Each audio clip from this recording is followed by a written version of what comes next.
नामकरण का प्रभाव हमारे तुम्हारे मन पर बहुत पड़ता है। हाँ, इसलिए संबोधन अच्छे होना चाहिए।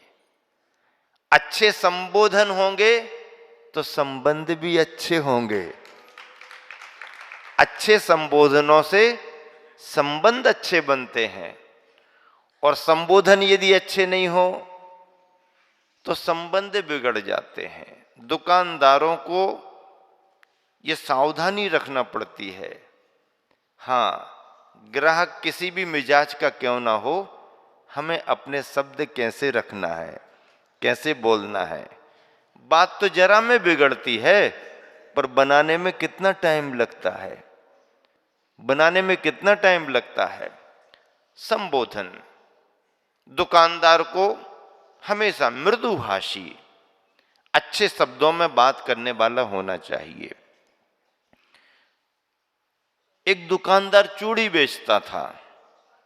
क्या? चूड़ी बेचता था। और वो उसके एक घोड़ी थी, भर करके चूड़ियां गांव गांव जाता था। और जब वो अपनी घोड़ी को आगे बढ़ाता था तो बहुत मृदुभाषी होकर के, ओ मेरी माँ, ओ मेरी बहन, जरा आगे तो बढ़, देखो लेट हो रहे हैं ना, प्रतीक्षा कर रहे होंगे बाजार में सब जन, चलो ना जीजी आगे तो बढ़ो, हैं? अरे बिटिया तू परेशान काहे को कर रही? बार बार वो कहे, समझ में नहीं आए लोगों को। हैं? अरे त्रियंच है, पशु है, कुछ भी बोल सकते हो उससे तो। जैसे आम आदमी गाली गलौज करके बात करता है, नहीं, गलत है। त्रियंच भी है, कुत्ता है, बिल्ली है, गाय भैंस बकरी, गलत शब्द भाषा में नहीं आना चाहिए। हाँ, वो भी संगी पंचेंद्री सुनते हैं समय, उनका भी मान अपमान होता है, बुरा उनको भी लगता है, अच्छा उनको भी लगता है। आपके हाव भाव अच्छे होते तो वो प्रसन्न होते हैं, संतुष्ट होते हैं, मालिक अच्छा ध्यान रखता है, अड़ोसी पड़ोसी अच्छा व्यवहार करता। और यदि यदवा तदवा तो उनके मन में आता, अब वो प्रतिकार नहीं कर पाते बातें लगे, पर मन में उनके बुरा भाव आता है, वो करेंगे क्या? इसलिए त्रियंच पशु पक्षियों से भी अच्छे शब्दों के साथ में, हाँ, डांटना भी है तो अच्छे से, हाँ, और पुचकारना भी है तो शब्द अच्छे होना चाहिए। हाँ, कड़वे कड़वे क्या, कड़वा भी देना है तो शुगर कोटेड करो ना, मिठास लगाओ ना थोड़ी सी, कड़वी चीज पूरी दे दो। भाषा में दरिद्रता नहीं होना चाहिए, हाँ, भाषा में गरिमा होना चाहिए। तो वो चूड़ी बेचने वाला जब ऐसा बार बार कहे, सब लोग सुने, हाँ से ये कैसा पागल सा आदमी है, कहीं बेटी, कहीं बहन, कहीं अम्मा, कहीं दादी, कहीं कुछ कुछ कहता रहता। रोक करके लोगों ने पूछा, क्या करते हो तुम, ऐसा कैसे बोलते रहते इससे, है क्या है तुम्हारा भाव? तो कहने लगा, भैया सुनो, मैं चूड़ी बेचता हूं और इन्हीं सबके बीच में मुझे बैठना पड़ता है और इन्हीं से लेन देन करना पड़ता है, इसलिए मुख से कोई गलत शब्द ना निकल जाए, इसका मैं अभ्यास अपनी इस घोड़ी के साथ किया करता हूं। हाँ, ताकि जब भी शब्द निकले ऐसे ही निकले, तभी तो हमारा धंधा चलता है ना, तभी तो मैं पैसा कमाता हूं। पैसे कमाने में, धंधा करने में भी ये गुण सीखना पड़ते हैं। घर में तुम कितने गुस्सा कर लो, क्या बिगड़ेगा तुम्हारा, और बाहर यदि तुमने बाजार में दुकान पर गुस्सा की तो सब कुछ बिगड़ जाएगा।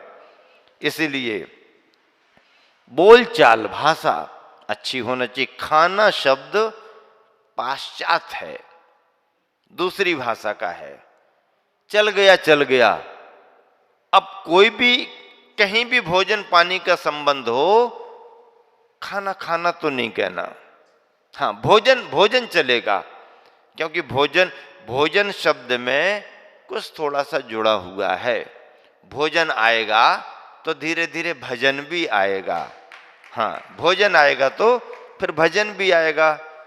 और यदि खाना आएगा और भोजन नहीं रहेगा तो भजन की जगह वो खाना तुम्हारा भोजन न बन करके भंजन, भंजन, तोड़ फोड़, नष्ट करना, भंजन में चला जाएगा। खाना, भोजन और इससे ऊपर उठा हुआ क्या है? आहार। खाना तमाम सामान्य जनों का होता है, असंयमियों का होता है, जिनको कोई मर्यादा का ध्यान नहीं है, न उठने बैठने की, न खाने पीने की, तो उनका कल्चर खाने से जुड़ा हुआ है। आहार की बात है। आहार का संबंध शरीर से है।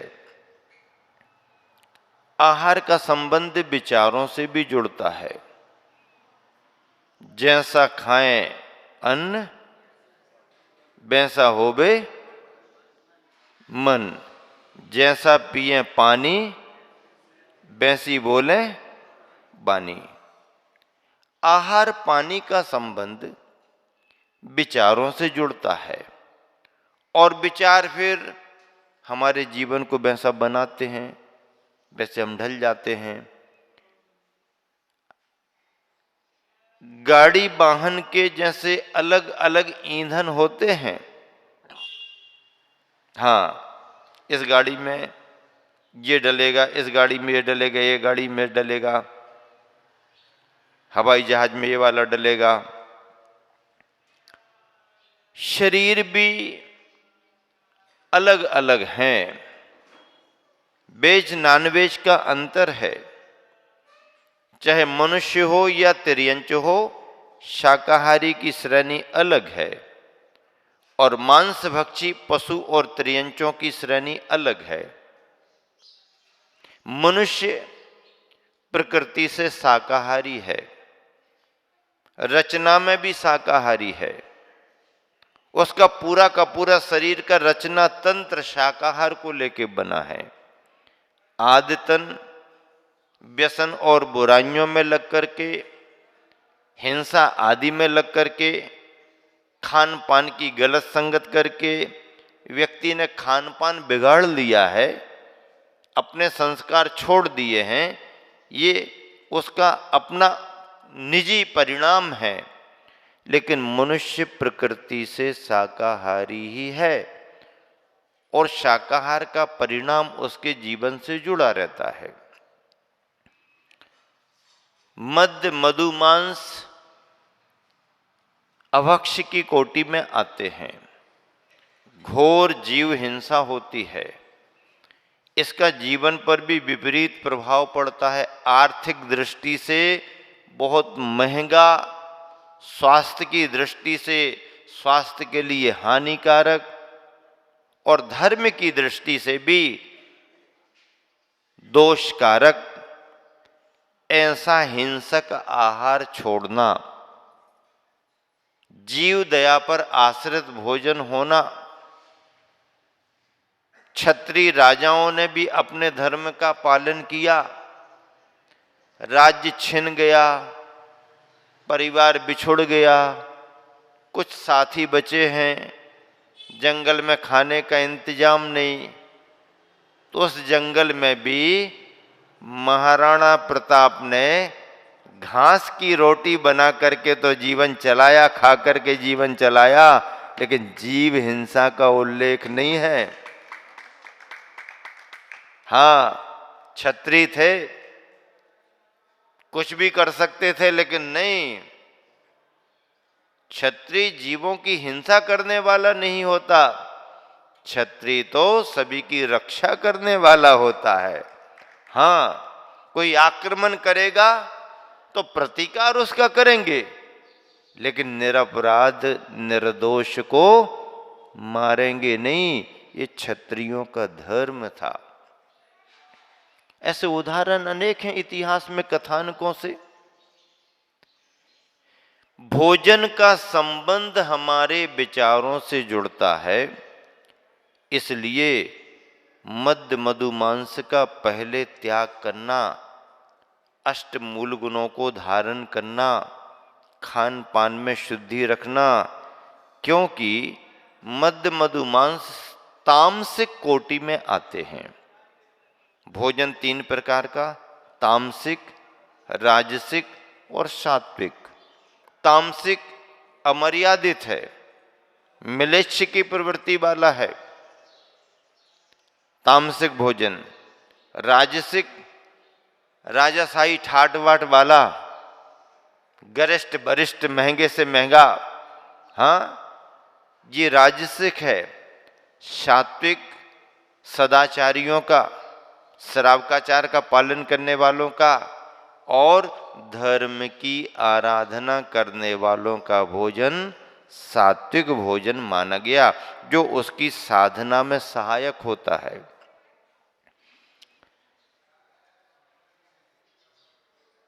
तामसिक भोजन का परिणाम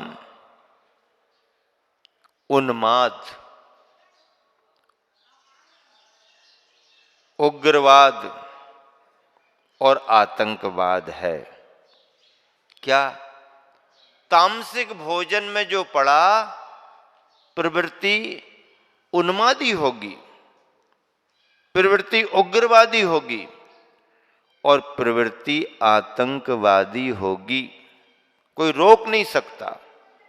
आपराधिक प्रवृत्ति होगी, दूसरों को परेशान करने में उसको आनंद आएगा, दूसरों की हिंसा उसके लिए खेल खिलौना हो जाएंगे। क्यों? क्योंकि उसका भोजन वैसा है और उस भोजन के कारण उसके विचार वैसे बनते हैं, हिंसक विचार होंगे। वो शांति वाला नहीं होगा, अशांति कारक होगा। इसलिए तामसिक भोजन मद्य मधु मांस से बचना, ताकि उग्रवाद, उन्माद और आतंकवाद से बचा जाए। शाकाहार शब्द अपने आप में क्या कहता है? शाकाहार, शा शांति का कारक, हा हानि, रा रहित। जो भोजन शांति कारक और हानि रहित है वो भोजन शाकाहार माना गया है। मनुष्य की प्रकृति जन्मना शाकाहारी है। इसलिए आप अपने भोजन को केवल भोजन ही नहीं मानना, बल्कि भोजन को आप जीवन साधना का अनिवार्य अंग मानना, जीवन साधना में इसे सहायक मानना। आपके सामने रखी गई, परोसी गई थाली को केवल आप थाली मान करके नहीं चलना, बल्कि श्रावकाचार का समग्र जीवन दर्शन तुम्हारे भोजन की थाली में दिखना चाहिए। जिस भावना से आप भगवान की पूजा करने के लिए सामग्री की थाली तैयार करते हो, उन्हीं शांत और पवित्र परिणामों से आपके भोजन करने की भी थाली तैयार होनी चाहिए। सामान्य बात नहीं है, केवल पेट नहीं है, पेट भरना नहीं है, और केवल स्वाद के लिए नहीं है, केवल दिखावे के लिए नहीं है। भोजन दिखावा नहीं है, भोजन केवल स्वाद नहीं है, भोजन केवल पेट भरना नहीं है। भोजन में समग्र जीवन दर्शन सम्मिलित होना चाहिए। फिर श्रावकाचार के साथ साथ जुड़े हुए भोजन में अभक्ष गया, जमीकंद गया,